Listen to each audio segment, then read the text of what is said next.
Hello everyone, this is Rodi Pandey.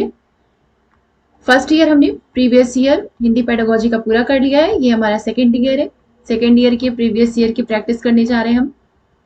Question number 1 है हमारा, प्राथमिक स्तर पर भाषाई क्षमताओं का विकास करने का अर्थ है। जो प्राथमिक स्तर फर्स्ट टू फिफ्थ क्लास के जो बच्चे होते हैं उनकी भाषा की क्षमताओं का डेवलपमेंट करने के लिए, मतलब कि उनकी लैंग्वेज स्किल का डेवलपमेंट करने के लिए, या फिर लैंग्वेज स्किल का डेवलपमेंट करने का क्या मतलब होता है कि अगर उनकी लैंग्वेज स्किल का डेवलपमेंट हो रहा है तो मतलब उनके भाषा के नियमों पर अधिकार हो रहा है, या फिर उनकी भाषा की संरचनाओं पर अधिकार हो रहा है, या फिर भाषा के प्रयोग की कुशलता पर अधिकार हो रहा है, या फिर भाषा के अनुकरण की कुशलता पर अधिकार हो रहा है। तो इसका राइट ऑप्शन हो जाएगा option number 3, language skill development. मतलब भाषाई क्षमता का विकास करने का मतलब होता है कि बच्चे जितना ज्यादा भाषा का प्रयोग करने में कुशल होंगे उतना ज्यादा उनकी भाषाई क्षमता का मतलब विकास होता है। तो क्वेश्चन नंबर 1 का राइट ऑप्शन क्या हो जाएगा? Option number 3, option number 3। Question number 2 है हमारा, व्याकरण शिक्षण की आगमन विधि की विशेषता क्या है? पहले उदाहरण प्रस्तुत करना, या फिर पहले नियम बताना, या फिर पहले नियम का विश्लेषण करना, या फिर पहले मनोरंजन गतिविधियां कराना। तो आगमन विधि क्या, दो तरीके की विधियां होती है। एक होती है आगमन विधि और दूसरी होती है निगमन विधि। दूसरी कौन सी होती है? निगमन विधि। आगमन विधि क्या होता है? विशिष्ट से सामान्य की ओर, और निगमन विधि क्या होती है? सामान्य से विशिष्ट की ओर। सामान्य से विशिष्ट की ओर। आगमन विधि में क्या होता है? पहले एग्जाम्पल दिया जाता है, एग्जाम्पल देने के बाद रूल्स बताए जाते हैं। और निगमन विधि में क्या होता है? पहले रूल्स बताए जाते हैं, उसके बाद एग्जाम्पल बताया जाता है। तो है कि आगमन विधि की विशेषता क्या है? तो पहले उदाहरण प्रस्तुत करना, यही आगमन विधि की विशेषता है। मतलब क्वेश्चन नंबर 2 का राइट ऑप्शन क्या हो जाएगा? Option number 1। क्वेश्चन नंबर 3 है हमारा, किसी भी महत्वपूर्ण या फिर किसी भी भाषा पर अधिकार प्राप्त करने के लिए सबसे महत्वपूर्ण क्या है? कोई लैंग्वेज सीखनी है, उस लैंग्वेज में डेवलपमेंट, या फिर उस भाषा को बोलना सीखना हो, तो उसके लिए सबसे ज्यादा महत्वपूर्ण क्या होता है? उस भाषा का व्याकरण जानना, या फिर शब्दों का अर्थ जानना, या फिर भाषा की वाक्य संरचना जानना, या फिर भाषा का अधिकाधिक प्रयोग करना। अगर कोई भी पर्सन को ये तब कहा जाएगा भाषा पर कि मतलब किसी भी भाषा पर उसका अधिकार है, ये तब कहा जाएगा जब वो उस भाषा का अधिक अधिक प्रयोग करना सीख जाएगा। अधिकाधिक मतलब इसको मोस्ट के लिए यूज करते हैं, अधिकाधिक मतलब कि किसी भी भाषा पर पूरी तरीके से अगर वो प्रयोग करना सीख जा रहा है तो इसका मतलब क्या है कि भाषा का सबसे महत्वपूर्ण अंग यही है, भाषा सीखने का। क्वेश्चन नंबर 4 है हमारा, समावेशी कक्षा में बच्चों की आवश्यकताओं को पूरा करने में भाषा शिक्षक के रूप में आपकी मुख्य जिम्मेदारी नहीं है। समावेशी कक्षा मतलब जानते हैं, जो भी विशिष्ट आवश्यकता वाले बच्चे होते हैं, सामान्य या फिर एबनॉर्मल, हर तरीके के बच्चे, सामान्य हो चाहे एबनॉर्मल हो, हर तरीके के बच्चों को ऐसी कक्षा में आवश्यकता अगर पूरी करनी है तो भाषा शिक्षक के रूप में मुख्य जिम्मेदारी उसके लिए क्या है जो नहीं होगी? विभिन्न आवश्यकताओं वाले बच्चों के लिए उपलब्ध संसाधनों की खोज करना, ये है।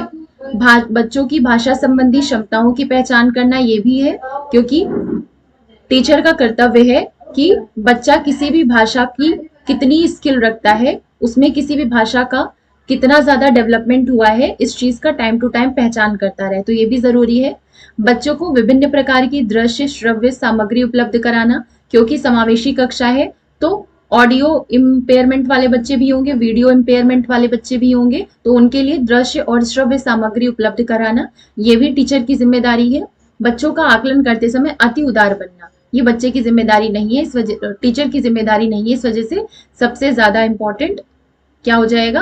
क्वेश्चन ऑप्शन नंबर 4, मतलब कि अगर बच्चे टीचर आकलन करते समय अति उदार हो जाएगा तो इससे वो बच्चों को सिखा नहीं पाएगा।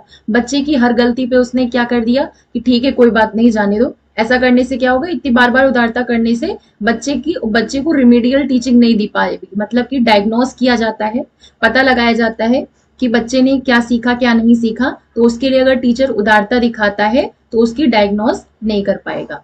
तो इस वजह से समावेशी कक्षा में जो सबसे ज्यादा इंपॉर्टेंट चीज है जो भाषा शिक्षक को नहीं ध्यान देना चाहिए या फिर उसकी जिम्मेदारी नहीं लेनी चाहिए, वो है बच्चों का आकलन करते समय अति उदार नहीं बनना चाहिए। क्वेश्चन नंबर 5 है हमारा, पढ़ने की संस्कृति के विकास के क्रम में पठन को किस तरीके के पठन को प्रोत्साहित किए जाने की आवश्यकता है? सामूहिक या फिर वैयक्तिक या फिर सस्वर या फिर मौन? वैयक्तिक। क्वेश्चन नंबर 5 का राइट ऑप्शन क्या हो जाएगा? Option number 2।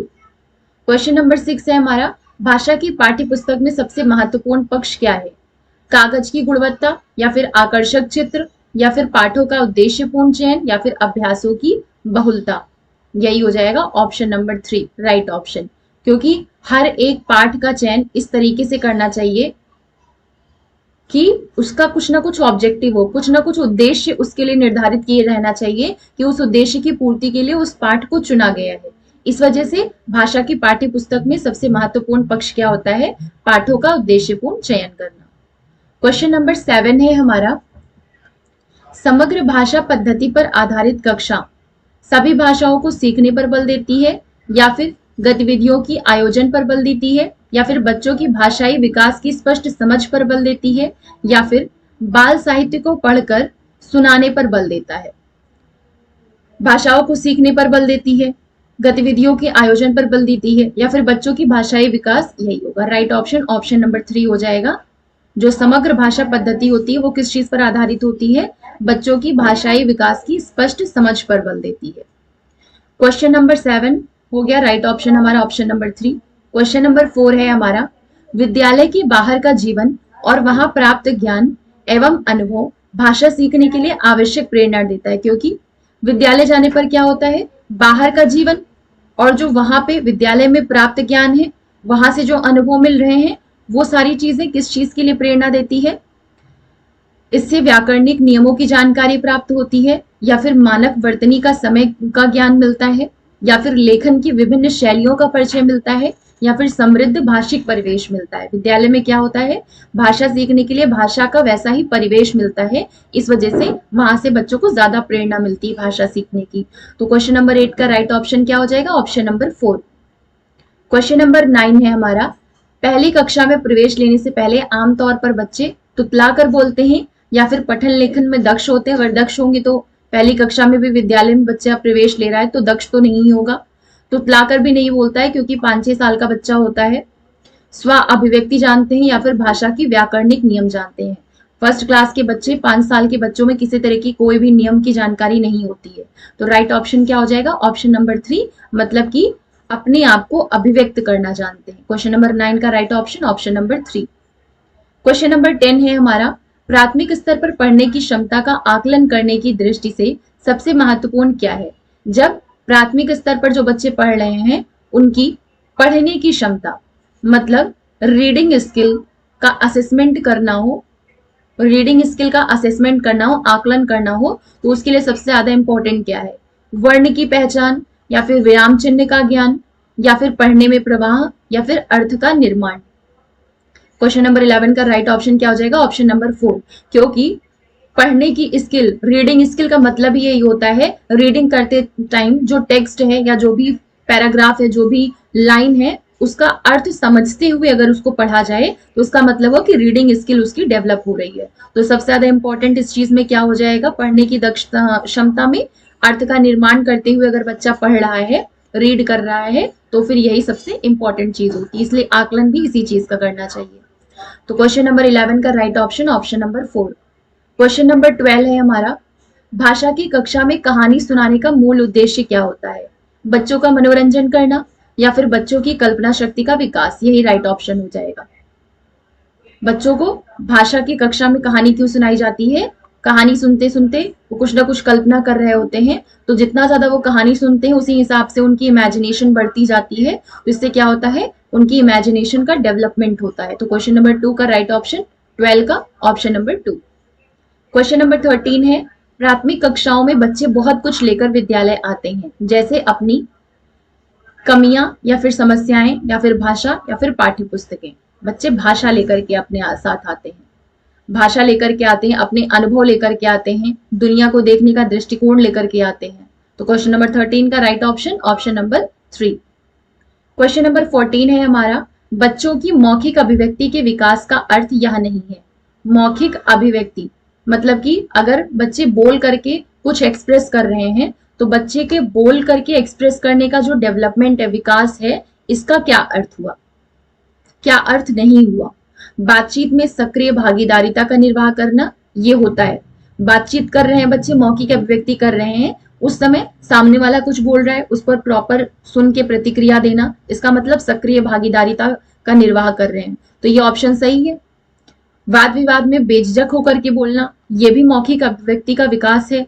कहानी सुनकर शब्दशः दोहराना, ये मौखिक अभिव्यक्ति का विकास नहीं है। किसी चीज को पढ़ करके या सुन करके एज इट इज उसको एक्सप्लेन कर देना या एज इट इज उसको बोल देना, तो इसका मतलब मौखिक अभिव्यक्ति नहीं है, वो रिटन रोट चीज है, रोट मेमोराइजेशन या रोट लर्निंग वैसी चीज में आएगा। तो ये क्या होगा, राइट ऑप्शन क्वेश्चन नंबर 14 का ऑप्शन नंबर 3 कि मौखिक अभिव्यक्ति का विकास, अगर बच्चे कहानी सुनकर शब्दशः उसको दोहरा रहे हैं तो इसका मतलब उनकी मौखिक अभिव्यक्ति का विकास नहीं हो रहा है।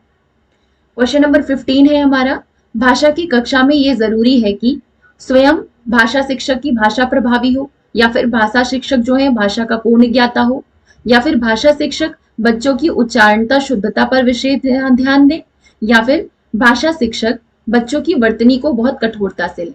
तो इसका राइट ऑप्शन क्या होगा, अगर भाषा शिक्षक स्वयं ही भाषा शिक्षक की भाषा खुद ही प्रभावी होगी तो फिर वो बाकी बच्चों को भी अच्छे से पढ़ा पाएगा, उनकी भाषा का डेवलपमेंट अच्छे से करवा पाएगा। तो right option of question number 14 का क्या हो जाएगा, ऑप्शन नंबर 1, दैट इज स्वयं भाषा शिक्षक की भाषा प्रभावी हो। तो ये थे हमारे क्वेश्चन नंबर 15 तक सेकंड PYQ। मिलते हैं नेक्स्ट वीडियो में थर्ड PYQ के साथ। Thank you.